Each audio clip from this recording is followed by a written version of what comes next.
Here is the 2024 Volvo XC90 B6 all-wheel drive ultimate 7-passenger in crystal white. You have 3 engine options in 3 trims. No more dark theme, only the bright theme, which you can see all the chrome elements in the front. I'm Anthony from Hawkeye Rides, and I was a big fan of the dark theme, which would darken out a mesh grille. We get the vertical bars.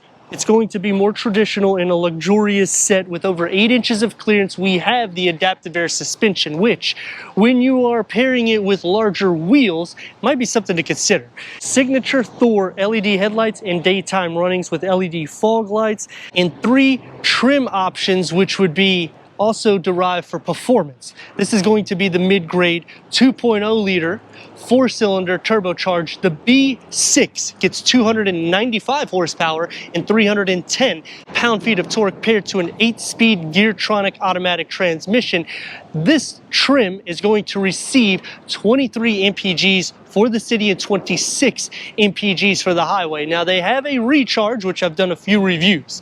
0 to 60 in that is 9-day difference. You're at 5 seconds. This is 6.4 seconds, all of which will be all-wheel drive, whether you go to the B5, B6, or recharge, but you're getting 7.3 seconds and 247 horsepower on the base trim. Plus, you're not getting all the amenities on the interior or the exterior like these standard 275/40 21-inch wheels. It's going to look a little bit more athletic because the fenders do flare out. The chrome is going to be on the lower trim. The satin aluminum will be around the window seals and the roof rails because of the ultimate package. Comparing it to BMW, if you go into the X7, you're going to be spending at least $10,000 to $20,000 more to get a similar spec, in which it's going to be a longer vehicle. It's also going to be wider. Going against the Infiniti QX60, that's going to tow more than this, and it's similar in size, and it will have a little bit more of a sleek look or profile, but the wheel design for Volvo, I think, takes the cake whenever we're comparing it against Infiniti. As for Acura, the MDX offers a Type S, which is going to be just a touch slower than the recharge, and you're still going to be paying about $5,000 more than you would with the recharge, in which you're getting electric range. And as for Audi, you're going to be spending about $10,000 more as well. You'll get more towing capacity, and they offer an SQ7, which has 500 horsepower, but then you're over $100,000 when you put any feature on the vehicle. So you're starting to see the savings trickle in, because the B6 and the recharge will both get 5,000 pounds of towing. The B5 will be at 4,000 pounds of towing. And what makes the XC90 a little bit more special is it is a perfect 50-50 weight distribution. So when you're considering the rivals, the only one that gets these type of dynamics is BMW. LED vertical lights. The chrome is going to come into the surroundings of the lower bumper. The exhausts are hidden. That was done a couple years ago. Power release to go into 16.5 cubic feet of storage. It's going to sit up high, but the nice thing is we have the air suspension, so you can lower the ride in the back, and it does so relatively quickly compared to any of the rivals with air suspension, making it a lot more easier for the loading. We got bag holders on both sides with a 12-volt area that you can put some bottles, and a little storage nook underneath the floor. Gets a spare tire with the jacks. Split fold the rear bench in the back at a 50-50 split. That will increase cargo to 65.5 cubic feet. Unfortunately, I'm not tall enough to split fold the second row. It's going to increase cargo to 85.7 cubic feet. You can fold each one down, so it's a 40-20-40 split to maximize the cargo capacity. We need to go inside, start it up, so you can hear that exhaust note.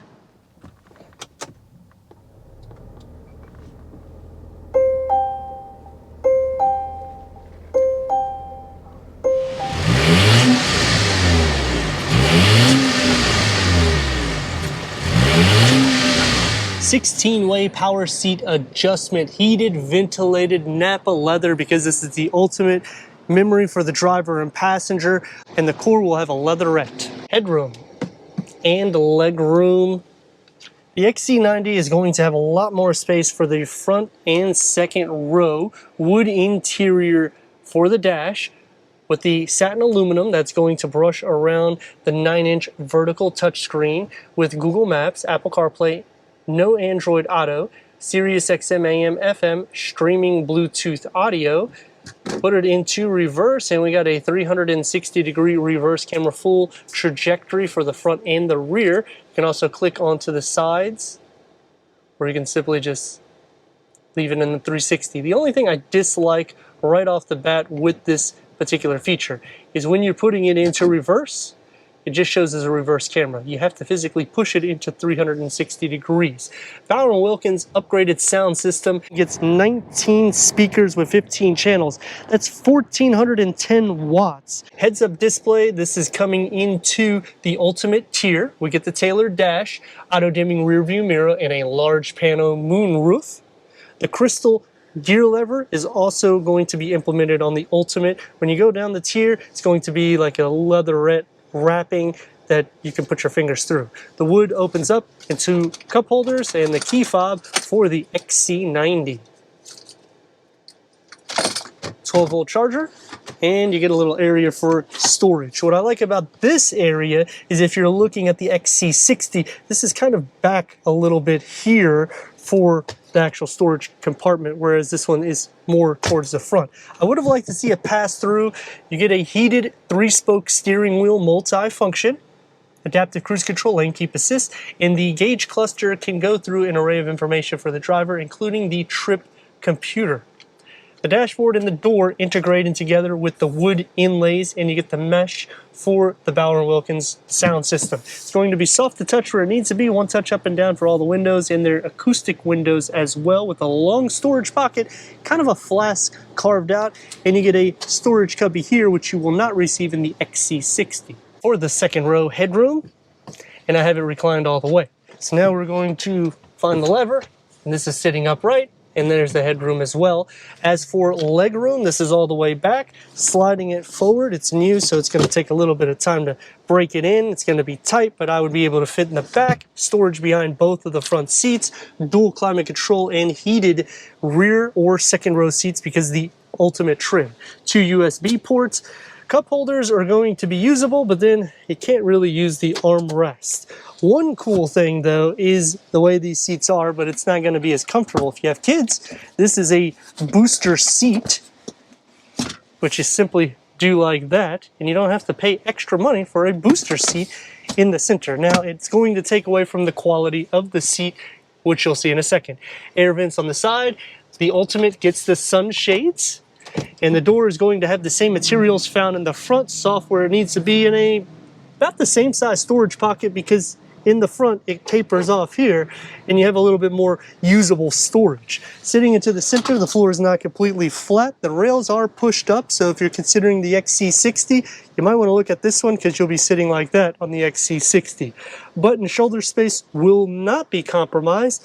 It does have more of a firm sit because of that booster seat design. Headroom isn't bad though. To enter into the third row, pull the lever. It's going to kind of pick the seat up a little bit and you can slide it forward.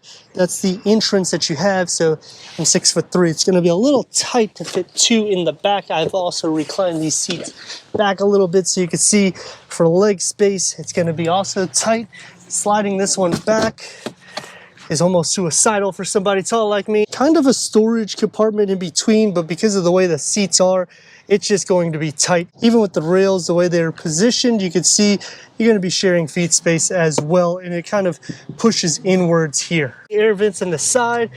You get a cup holder on both sides with a storage pocket.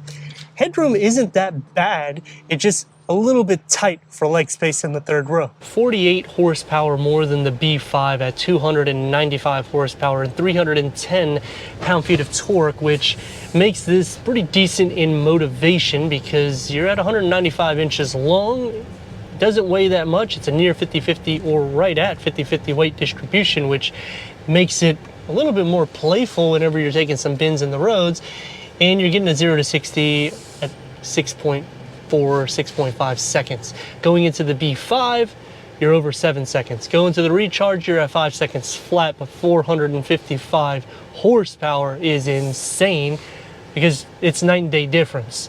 when you're at 295. Before we get to performance, it's going to take me to some pros and cons, and starting off with the pros, the value that you're getting on a base core at around 59 grand with a B5 engine, you get a lot of value. Once you start speccing it up, it does start making the value a little bit less when you're considering the rivals, because now you can add performance variants, or you could add a little bit more luxury elements in different rivals as well. So if I'm looking at an Infiniti QX60, for instance, this is going to have more power seat adjustments than going into the Autograph by about 4. But I'm getting massage seats when I go into the Autograph, ambient lighting. I'm also getting 6,000 pounds of towing for an all-wheel drive variant, whereas this is at 5,000 pounds. The sound system, I'm getting the premium Bose. It's not going to be as powerful as this. All the windows will be acoustic. I'm getting a larger screen in the interior. As for BMW, the X5 no longer makes a third row, which would be a little bit comparable to the size of this, but the X7, which would be a third row variant, would be more of a competitor per se. It's going to be longer and wider. They also have a lot more power options underneath the hood. But then the price also starts near an $80,000 to $90,000 price, which you could deck this out and you would still have savings. For Acura, I would tick the box for the MDX Type S. I personally look to buy one. Fast cars, the twin scroll turbo, it's something that is pretty cool that they're doing. However, they don't have touchscreen infotainment. They don't offer captain seats. You can remove the middle seat, but it's still not a captain seat design, which you can get that in the Infiniti going into the Autograph. As for Audi, another vehicle that I look personally into buying, the Q7. I think it's a great vehicle. I wanted to get the SQ7, which has the 500 horsepower, more or less a detuned 2x Lamborghini Urus engine. Unfortunately, that car starts around 90 grand when you're going into it without any features. Start adding the black optic package, upgraded wheels, so forth and so on, you're around 110, 115 grand. Look at the value yet again here. Going into a base Q7, even adding any package is going to boast over 20 grand of value over this. That will take me to some cons. The heads-up display is smaller, and when I'm over 10 grand more than a fully decked out Infiniti QX60, I like to see that bigger. And we don't have a digital rear view mirror either, which those are just some nice touches for a luxury vehicle. The center screen is smaller even than the Acura MDX, and that also is about $5,000 less than this, topped out at an Ultimate with air suspension and doing all the upgrades we have in here. Going into the Ultimate, they will give you these sunshades in the second row, but then you don't receive them in the third row, which is another con to me. And the big problem I have is using the third row. You would have to move up the second row if you're over 6 foot tall, my dimensions. And in some cases, you might have to move up the driver and passenger seat, which makes everybody uncomfortable for a longer journey. So it's more for a short commute, but yet this is a 7-passenger layout. Turn radius at a stop point, all Volvos get basically the same, right at 3 lanes, and let's rock and roll.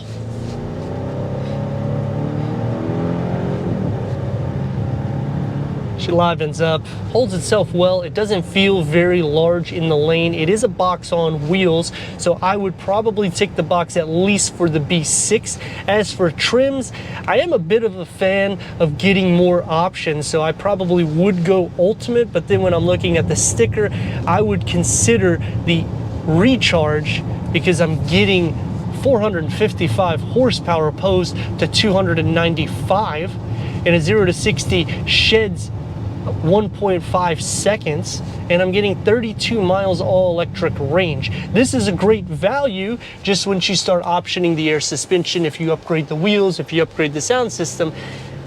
For me personally, that would be upgrading me to another level. But let me know your thoughts in the comments, and if you're new to the channel, consider subscribing. Check out the next video, merchandise, website, and Instagram. Leave a comment and a like, and I'd like to thank Crown Volvo Cars for giving us this 2024 Volvo XC90 B6 Ultimate for our car review.